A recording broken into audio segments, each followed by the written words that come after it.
ñu xam ne lii muy xeeñ neex na. en face yéen Barthélémy Diaz mi annoncé front boo xamante ne nii neen ngeen waajal seen bopp. parce que am na ñu bëri ñoo xamante ne dañoo nar a ñëw te du yomb ci yéen loo koy tontu. annoncé waat Bart annoncé woon na fi yéen ko fàtte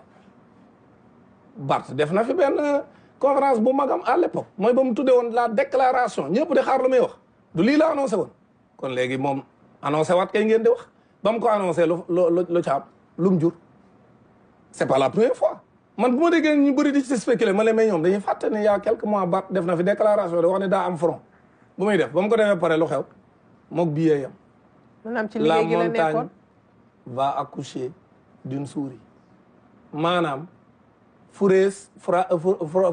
daal di xëddeen ni ko Wolof di waxee France daal di xëddeen moo nar a amaat gis nga Barthélémy Diaz li mu annoncé tiitalu la doo daara dama la Barthélémy Diaz jàppal li ma lay wax fii parce que dégg naa ñoo xam ni ñu ngi koy jay ba moom taxaw na ni dina renverser la tendance ci élection locale yi nu jëm jàppal li ma la wax Barthélémy Diaz mënut a gagner la mairie de Sacré-Cœur Mermoz waxuma la xam nga moom ville de Dakar lay viser xam nga ville de mais teg ko ci nii Sénégalais yi quand même liggéey na Mermoz duñu gestu non mais bu ko waaw léegi dafa liggéey Mermoz léegi lu tax ci élection présidentielle ñu gagné ko fa centre de vote am sax mënu koo gagné lu tax da nga dafa liggéey maanaam bi élection présidentielle yi di am daa samp ndëndëm mook mantooram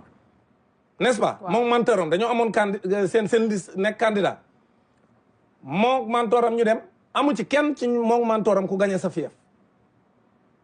bureau de vote am sax mënu koo gagné ku mënta gagné sa bureau de vote élection présidentielle boo xam ne yow yaa ngi doog a pare ne nga yow sa mandat bi nga xam ne yaa ngi wone sa doole ne da ngaa liggéeyal askan wi lu tax askan wi voté luñ ko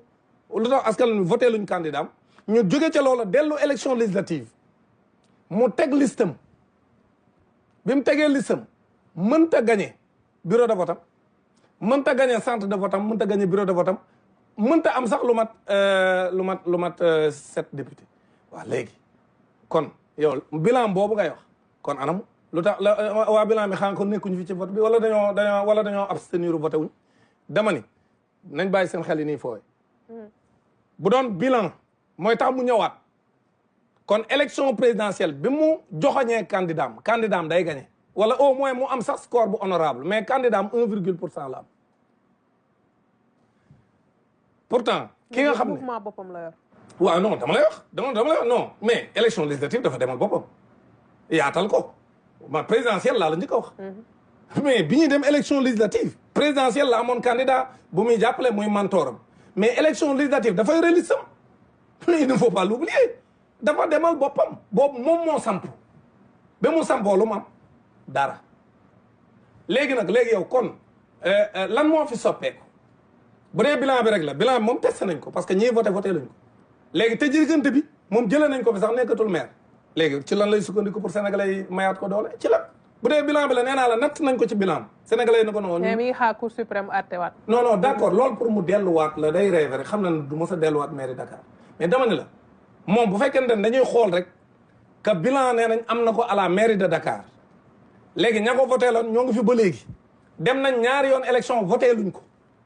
léegi kon léegi moom ban alchimie la mën a utiliser waat ba ab élection mën fee amaat mu mën a ñëw taxaw ñooñu voté ko non loolu xam nga loolu foowee xelam la dama ne la fii laa la koy waxe li mu koy waxe sama baat ca kaw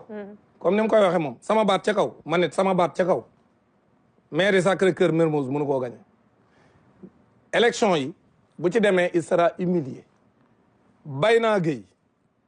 mi nga xam ne moom moo tax mu ñàkk maire Dakar parce que moo ko porté plainte moom Bayna la war a waxal parce que Bayna dafa def revanche ci moom parce que comme gis na prox ndoll bu yoon maye Bayna jaar na fa yoon doxal li nga moom la ñu war a doxal mais parce que moom it dafa dem tëj xale boom def ko dara parce que Bayna bi mu ko tëjee ñëpp gis nañ li ci xew papaam dem ñaan ko mu ne ko non dañuy politique papay Bayna ñaan ko pour mu retirer plainte am mu ne ko damay politique léegi booy boobu tam dem tëdd na kaso 11 mois xam nga 12 mois génn na gis na prox ndoll boo xam ni comme dañ ko condamné de façon définitive mu gis ni kon loi bi may na ko mu sukkandu ci pour que ñu xañ ko mairie Dakar bi son poste de maire de Dakar moom it mu dem jaar ci rek daa fayu donc ñoom ñaar moom it xëy na buñ ko laajoon danaan comme fee daf maa tëj 12 mois wala 11 mois ci politique man tamit jaar naa ci politique ba yàqal ko mandaam parce que xeex la maintenant beneen bi nag mooy comme ni nga ko waxee moom dafa taxaw ne dama leen di suul wala ngeen suul ma Ousmane Sonko daf may suul wala ma suul ko du loolu la wax ñëpp di dégg ci politique quoi parce que man ndax jàpp naa bi mu ko wax ci politique a tax muy wax dama may suul wala ma suul ko waaw léegi moom da doon wuti pexe politique ba suul ñu ne loolu la bëggoon mais comme suulante la woon léegi ñun njëkk koo mën a suul nañ ko mais loolu amul benn problème comme moom suulante la te moo ko woote dani moom ñun dañ koy suul wala ñun ñu suul ko moom mooy envisagé na ñaar yëpp moom gëm na ne suñu gañee daf ñuy suul suñu ko gañee dañ koy suul léegi ñun gañee nañ ko suul nañ ko mais où est le problème et on l'assume mais c'est ça la politique aussi mais amul benn jalgati nag buñ ci def contrairement ak li Macky Sall doon def ak Sonko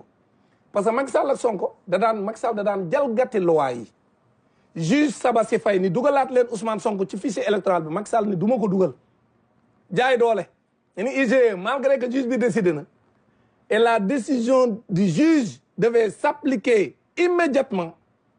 Macky Sall ne malgré loolu am na bu leen ko dugalaat parce que Ousmane Sonko du bokk man maa ko décidé man Macky Sall ñun nag bat def ñu ko loolu loi ak ay charte nañ teg am ab sénégalais bu ñëw di xeex ak moom boo xam moom it da ko doon xeex ñoom ñaar la d'accord ba li ko dal ko mais li ma la bëgg wax mooy encore une fois li nga xam ne moom mooy dessiné wu mooy sénégalais yi ñu yeewu lañ gis nga ko yaakaar ne mën nga leen nax les sénégalais savent que régime bii fi nekk lim bëgg a dérouler su ko dérouler réew mi soppeeku xar kanam réew mi soppeeku loolu ñoom sénégalais yi koo ci waxal ci suuf dala koy wax danaan la metti na actuellement et c'est vrai c'est normal mu metti mais metti boobu mën nañ ko muñ ñun parce que gëm nañ ni aram da nga daan dégg bu nguur changé buñ dawalee 1 an ñu ne DG sangam topp nañ ko 10 milliards wala 5 milliards wala 500 millions wala 200 millions benn DG benn ministre bu heure bi daan fekk journaux yi fu ñu xëyee titre ci nguuru Macky Sall di titre ay ministre ak ay DG yoo xam ñu ngi leen di tuumaal ne dañoo sàcc alalu réew mi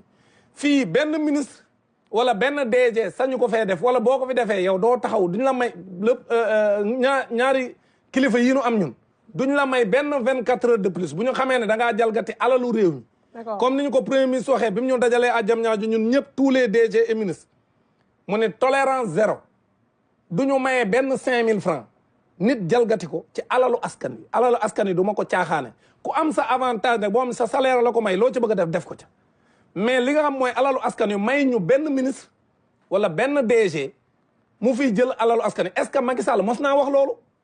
est-ce que Abdoulaye Wade mos naa wax loolu est-ce que Abdou Diouf mos naa wax loolu donc loolu mooy différence bi c'est-à-dire que sénégalais yi xam nañ te mën nañoo ràññetle xam nañ ni nguur gi lu mu fi gën a yàgg ñuy gën a soppi réew mi tegaat ko ci yoon maintenant nag bala mu ni lux-lux ni war-war olof yi ñoo ko wax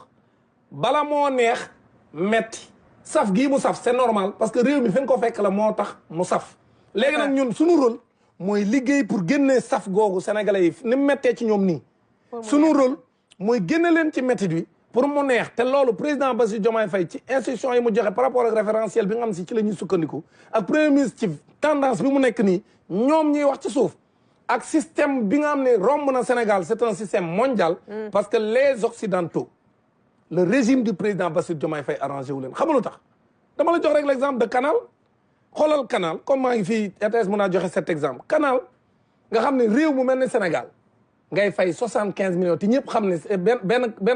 benn quartier